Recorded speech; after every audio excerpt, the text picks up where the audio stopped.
Hello, Kansas City, and welcome again to Professor Smooth Jazz interview on KUAW. Welcoming all you KUAW listeners and Kansas City listener, and whoever else would like to listen in on this very important interview with guitarist Blake Aaron.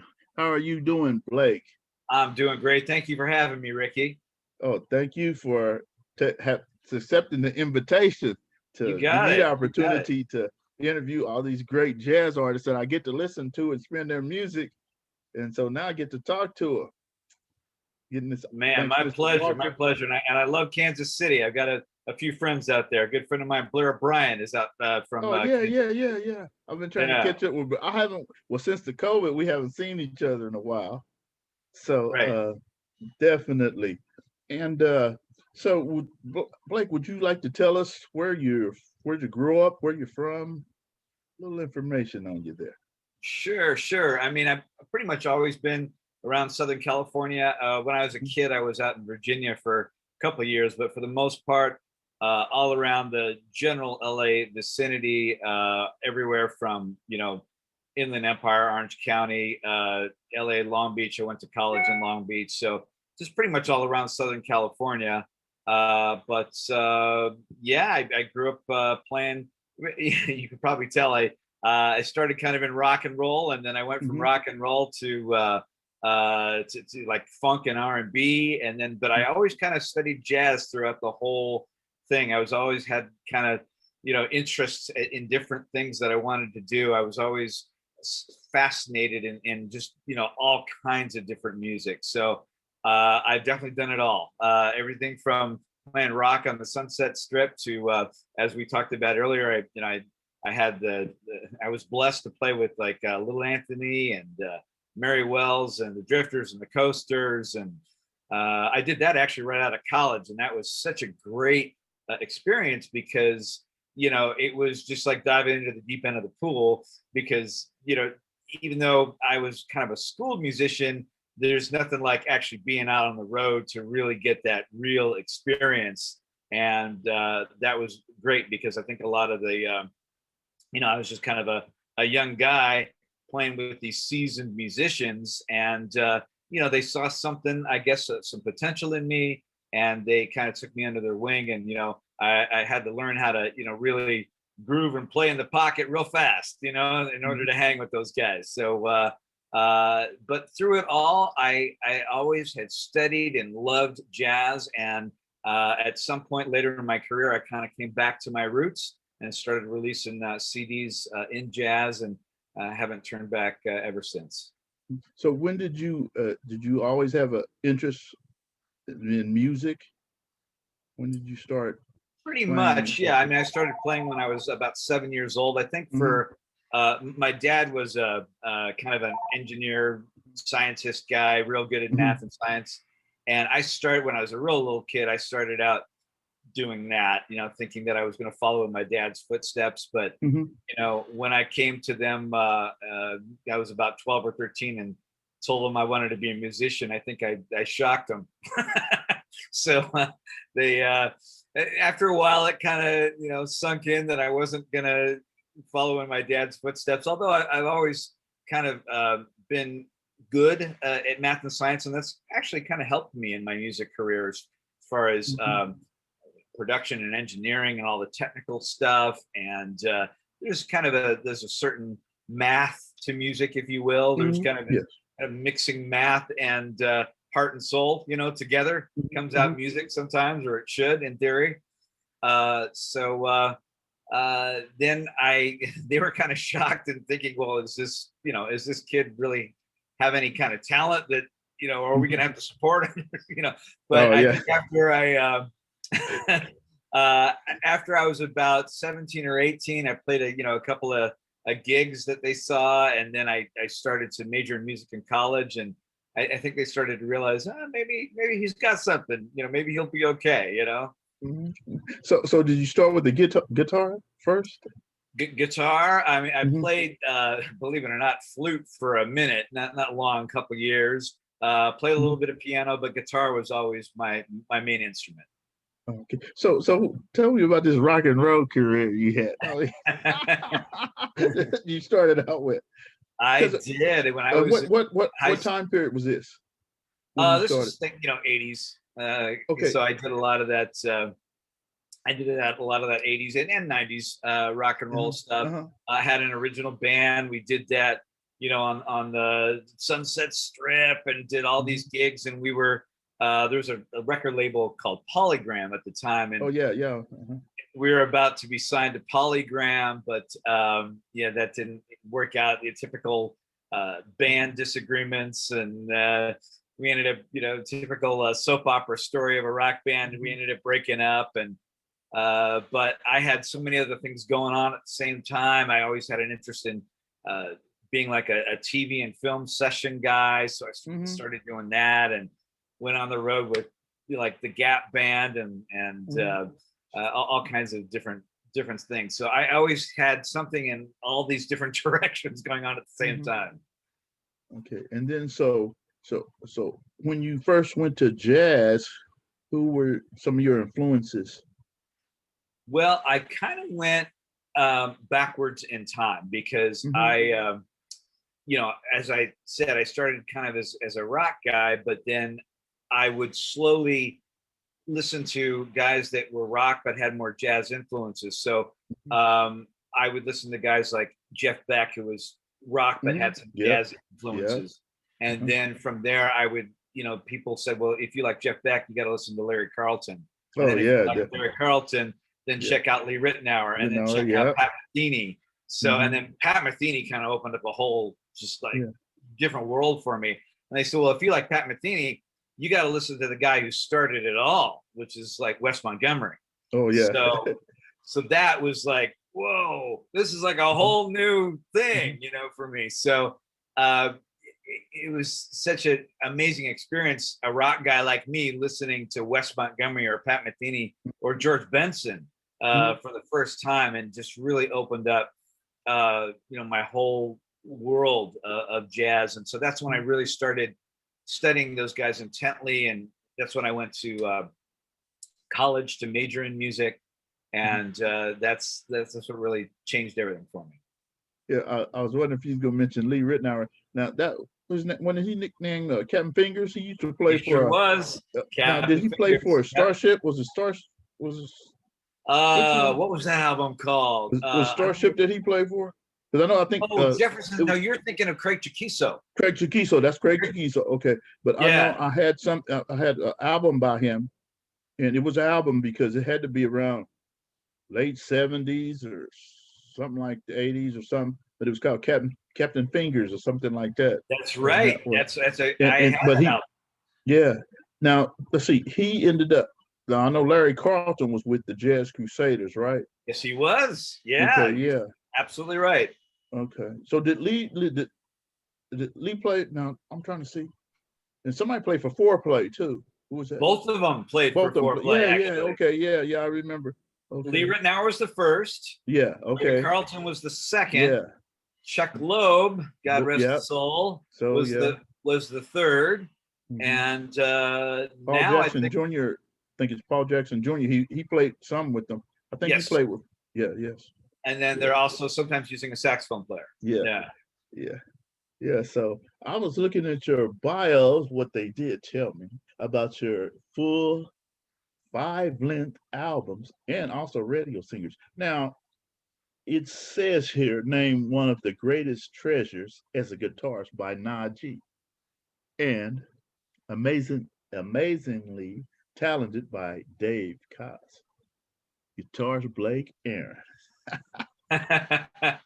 Najee has been a great friend of mine. He's been very supportive. And I originally, when I was doing my own radio show back a few years ago, and we've been playing together quite a bit ever since. As you know, he's an absolutely amazing musician, and I love his playing and his music. And that's how, matter of fact, Blair from Kansas City is playing with Najee. His music director. And so Najee's been incredibly generous. And matter of fact, he's featured on my latest single.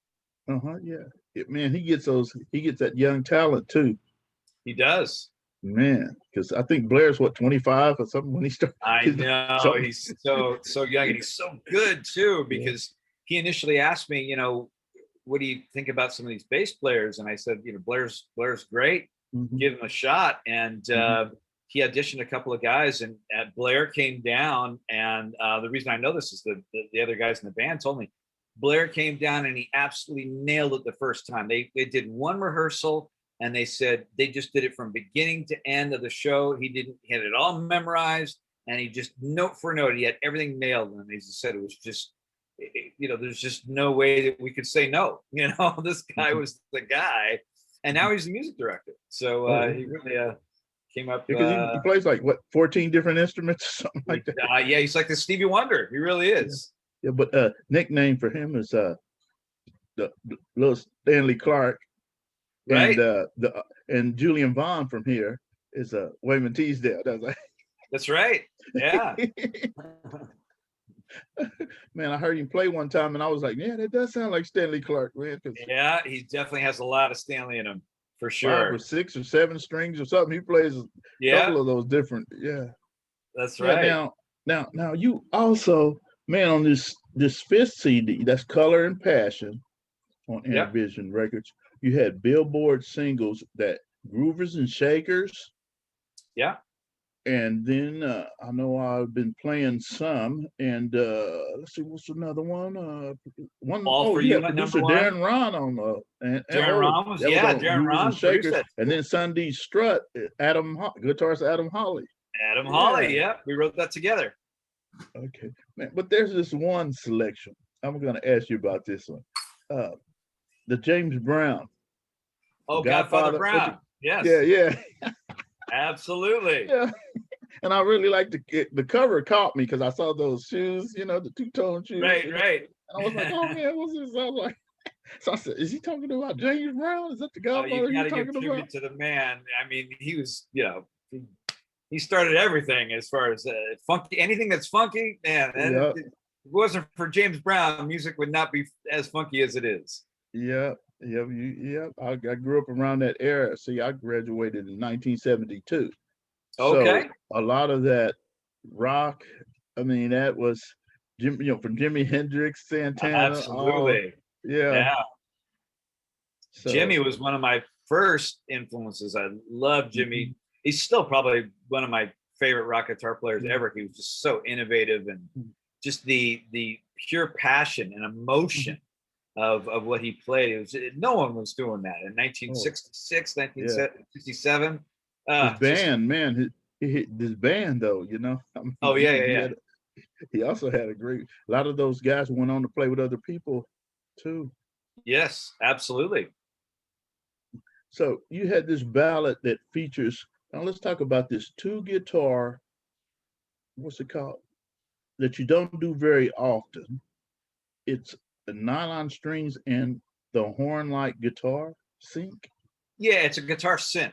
It kind of sounds a little bit like a horn. Pat Metheny did that kind of thing a lot, where he would play guitar synth, and you know, I rarely do it just because it's a little different than my normal sound, but I love it. It's just another side of me that allows me to express kind of a different emotion, a different, and that ballad to me just really required something that was just very singing in nature. So I just wanted to do something that really went from both ends of the spectrum. So I love the sensitivity of the nylon guitar, and then going to the pure passion of that horn-like guitar synth.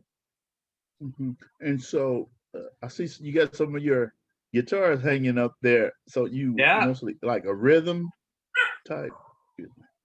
I've got a couple of hollow bodies up there, and I have more of those. Are just a lot of the ones. Oh, sorry, my wife just came home. My dog's barking.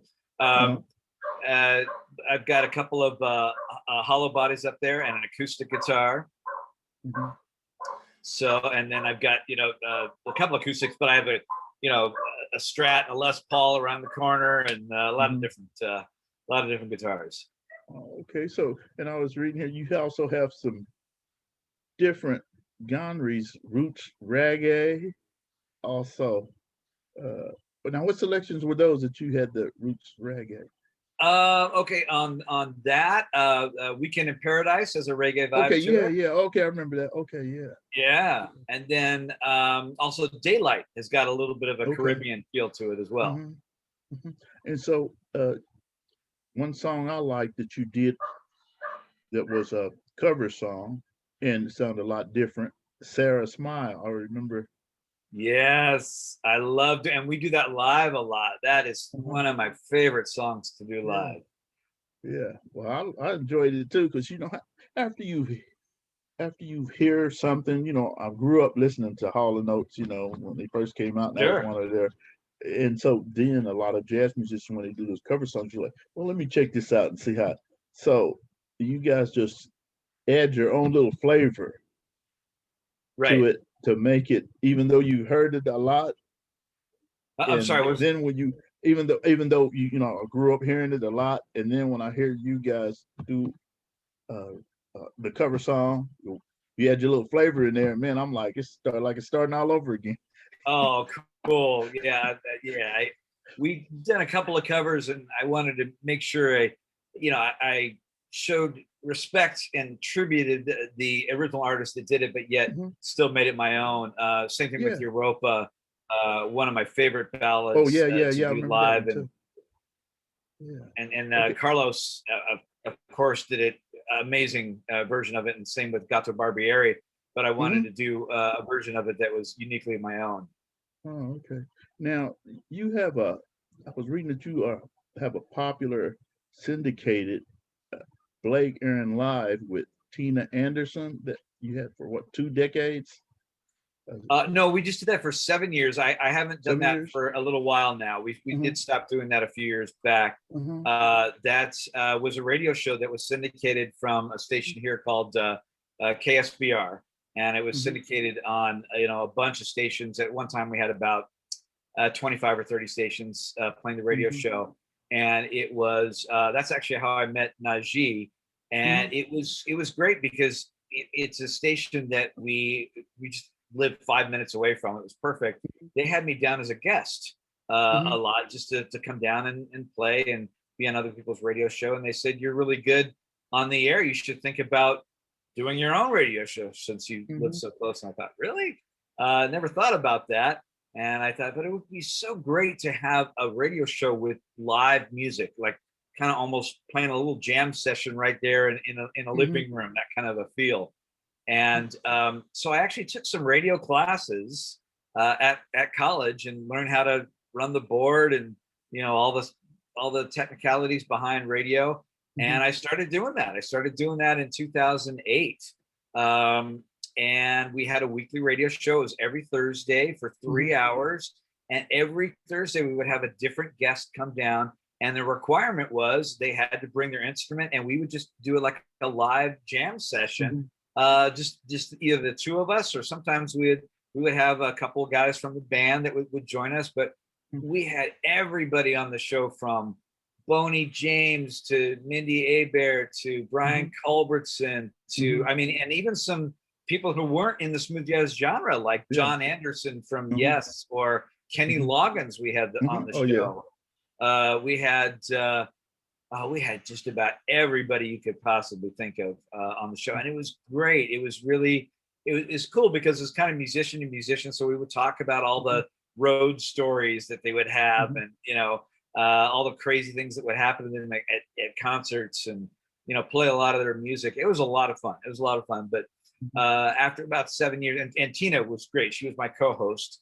And after about 7 years, we decided, it's time to move on to something else. But it was a wonderful 7 years doing that. So how did you meet Adam with the interview? Adam, wow. I've actually known Adam for probably almost 20 years. I originally met Adam when I just started. I put out my first record, and I had an investor that believed in me, and we had this little independent record label that we started with. And then we went to, we were looking around for different people to promote it. and there was a company called All That Jazz, who's actually very big now, and they had someone, it was Adam at the time, that was doing all of the new and upcoming artists. And so I met him through All That Jazz. Since then, All That Jazz moved to Las Vegas, and Adam is located here in the LA area. And so Adam decided to, instead of moving to Las Vegas, he wanted to stay in LA and stay independent. And so I was one of his first artists that he went with as an independent. And I just stuck with Adam because we had such a good relationship through All That Jazz. And he's done such a great job for me ever since. I mean, I've probably done, 20, 25 radio singles with him. And over the past, probably more than that, because it's been almost 20 years, and we've done almost 2 singles a year. So he's been great.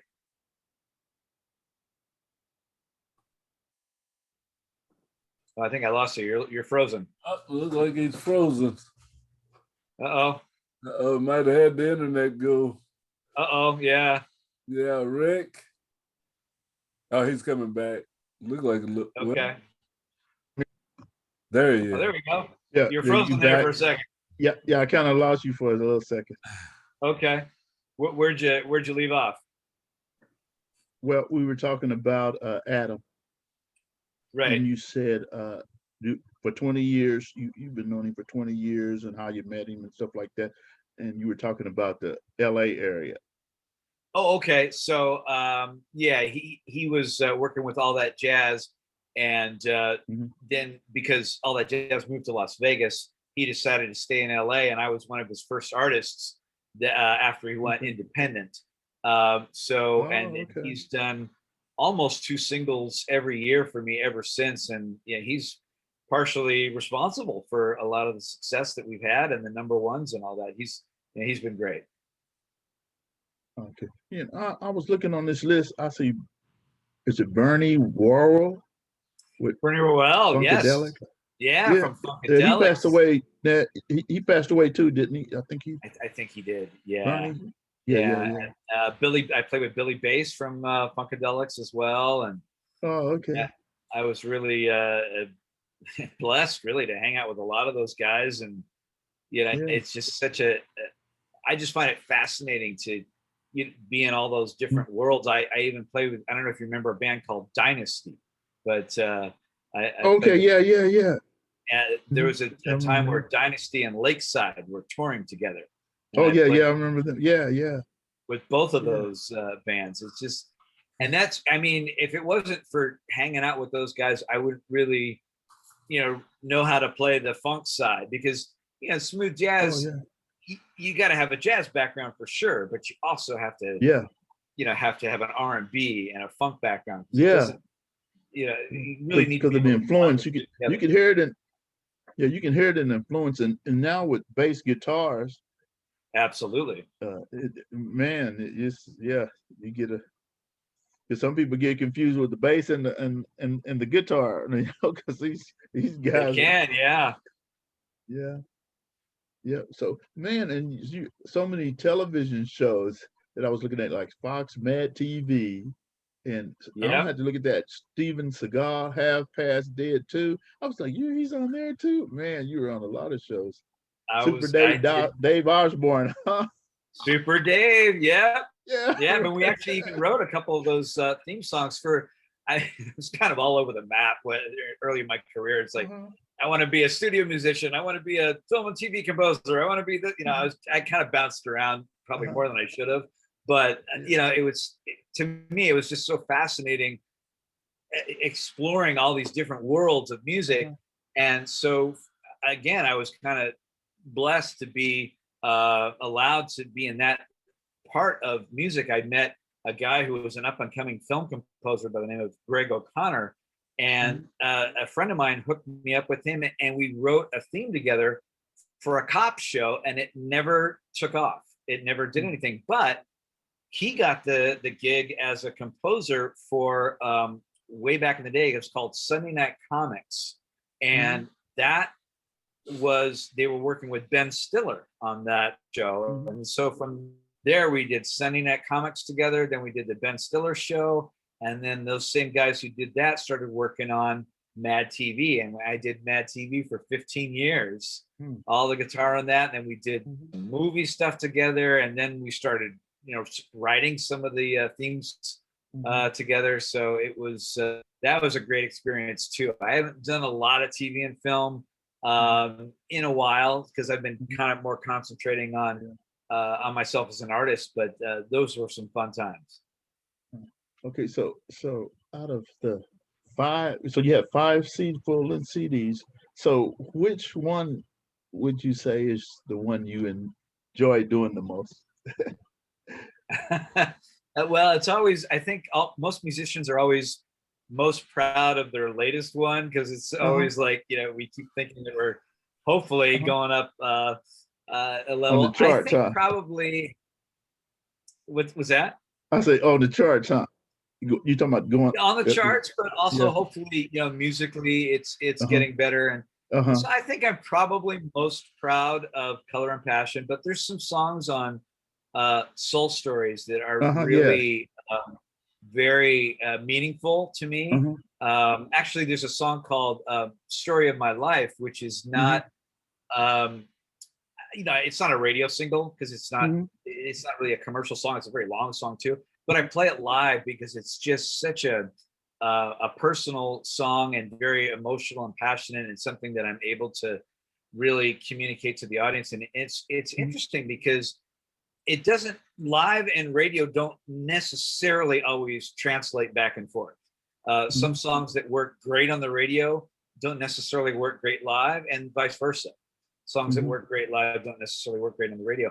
And it's great when you hit that magic of songs that work great both on the radio and live. That's always the goal. But Soul Stories has a few of those kind of songs that are really meaningful to me, and we still play live. But right now, when we do our live show, I would say about 75% of the songs are from Color and Passion. Okay. Well, and I'm fortunate to have all of your CDs. I think those first 2, I think I had to kind of wait around, or either, I know it wasn't real easy when I did get them, and it probably was around, I think what happened was we had a radio station here. Actually, Michelle Chase was the DJ on the with Go Rove with the Go Rove Productions. Oh, the Gorovs, yeah. Yeah. So Michelle, because when I saw her name, I said, "Is that Michelle that used to be with 106.5?" So that's how I started hearing a lot of European and different jazz artists that you didn't normally hear on the radio, or they didn't always play. A lot of independent ones, So I think I heard you from there. So after that station turned to another format, I was like, man, so what I'm gonna do? So I'm gonna go out and buy a CD. So I tried to remember those names, and I remember like Eric Marienthal. Now I didn't know exactly how to spell his name, but when I saw the CD, I said, that's it right there. That's him right there. That's it. But if you had told me spell it out for me, and I couldn't probably, but I would put it together and said, that's the one I used to listen to. So I had to go out and start buying CDs for my jazz listening. And so I was always looking around CD Baby. They don't sell the CDs anymore, but I think I got a couple of yours. That's how I had to get them, from CD Baby. Yeah, we used to be on CD Baby. We're now the physical now is more on Amazon and yeah. But I was looking at Amazon then, but some Amazon didn't have some of those that CD Baby had. Right. Yeah. My first one with Every Touch was out of print for a while, so that was. Oh yeah. I told you I ended up getting them, but I had to wait. I said, man, I'm gonna watch it. I'm gonna keep watching it whenever it comes up. I'm gonna pull it out. Well, thank you. I appreciate you hanging in there and getting all that music. That's very nice. Thank you. Yeah. So is there any other thing you would like to tell our listeners, and also give your information? Like I found one of you, I found your website, and I was looking all over for you to see what information I could pull up. Oh, sure, sure. Yeah, I mean, as far as where to get my music and where we're playing, I mean, basically the website is probably the best place, which is just blakeaaron.com, and there's two A's in Aaron, so BLAKEAARON.com. I'm also on Facebook as well. Just look for Blake Aaron Artist on Facebook. It'll come up pretty easily. I'm on Twitter as well. I think that's Blake Aaron Music. But even if you just search Blake Aaron, it should come up on Twitter. Let's see. I think we're even on Instagram too. That's also Blake Aaron Music. So those are the big social media sites. So you can always find out. We're also on Bands in Town, and that will also tell you if we're in your area. We're starting to do, now that COVID, hopefully we're at the tail end of COVID now. We're starting to book a lot more shows, and I'm hoping to be in the Kansas City area sometime soon. I know we're going out to Texas a couple of times. We'll be in Florida. We're actually even going out to Spain. We're going to Atlanta. We're going to Alabama. So gigs are starting to roll in after COVID. Thank God. And I just want to tell the listeners that that we really appreciate them, because first of all, to hang in there with us through COVID. We did a lot of stuff online with Facebook, and the listeners were very supportive. And sometimes we as artists don't say thank you enough. And we just want to tell the listeners, thank you, because these Smooth Jazz listeners are very loyal, and they're just wonderful to see at these concerts. I mean, they come up just to say hi, and they're just so friendly. And a lot of these fans we see at concert after concert, or we'll see online, or they'll send supportive Facebook messages. And we can't always respond personally to all of them, but even if we don't, we want to let the fans know that they are important, and they are just so meaningful to us, and we still see all that support, and it means a lot to us. And just want to say thank you, basically. And thank you to people like you, Ricky, because again, it's not just the fans, it's the radio stations that really keep the music alive. And it takes work to keep a format of music alive. I don't have to tell you. There's a lot that goes behind, and I know because I had a radio show for a while. There's a lot that goes into putting on a radio show, or just getting music out to the fans. So, we as musicians want you guys to know that if it wasn't for you, I mean, there is no us, because there wouldn't be anything. We write music to get out to the people, and it's really because of the support from people like you, Ricky, and the fans that we have an audience to put out music to in the first place. So thank you. Well, thank you for being a guest on the show. I want to thank Mr. Walker. Man, Mr. Walker's been working with me. I'm 67, so the technology, and he's taught me how to, a little bit about Zoom and, different things. So I always ask, and he said, well, I don't know, push it and see what happens when I'm telling you. Right. So he's been working with me, and we appreciate him taking the time. Yeah, thank you, George. Because he got me a little calendar, and I said, okay, Mr. Walker, what about this day? What about this day? Right.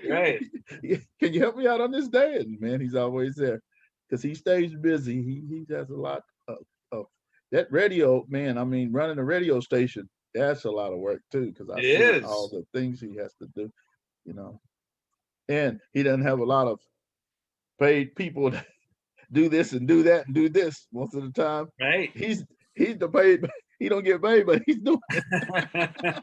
You got to wear a lot of hats and learn a lot about. Yeah. And you know what? Sometimes he does get to go fishing. Oh, good. Good. But he's always talking about it. What's your favorite lake to go fishing in, George? I go up to Smithville Lake. It's not far from my house, probably about 15 minutes. I'm on the water. Oh, okay. So there you go. Good. Yeah. And you take a kayak out there, or you take Yeah, I generally take the kayak, strap it on the car. I've gotten known out there. I had a big old yellow one, and they said, "Yeah, we saw that yellow kayak out there." So, yeah, you start. There's a community of people that kayak, so you kind of look for each other as you get out there too. Right. But yeah, it's I had a big always old blue one. I had a big old blue kayak we used to take out to Lake Mission Viejo all the time. Yeah, so it's good exercise too. Yes. Well, okay, Blake, and you have a nice day, and I will be for it. And so, the new single, that single is still, I see it's still, man. How long is Sunday Strut? Sunday Strut, yeah, that's been going for a while. You've been staying up, man. You've been keeping it going. Yeah, oh, thank you. Yeah, we've been actually in the top 5 for wow, I think we've been in the top 5 now for 2 months, and we keep bouncing up and down. We went as high as number 3. Yeah. Then I think we dropped down a little bit to 6. Now we're back up to 5, and I'm actually waiting to hear from Adam as we speak to see where we are this week. Okay. So hopefully Adam thinks we're going to take another jump up this week. So hopefully, fingers crossed, we'll take another jump up. But yeah, we've been doing well with Sunday Strut, thanks to Najee and supportive radio stations like you. All right, well, thank you, and you have a nice day. We want to look forward to I got my connections in there. We got a connection, so you'll be hearing from me. I'll start. Oh, that sounds great. That sounds great. Thank you, Ricky. Thank you, George. Okay, you have a nice day. Yeah, you too. Take care. Bye-bye. Bye-bye.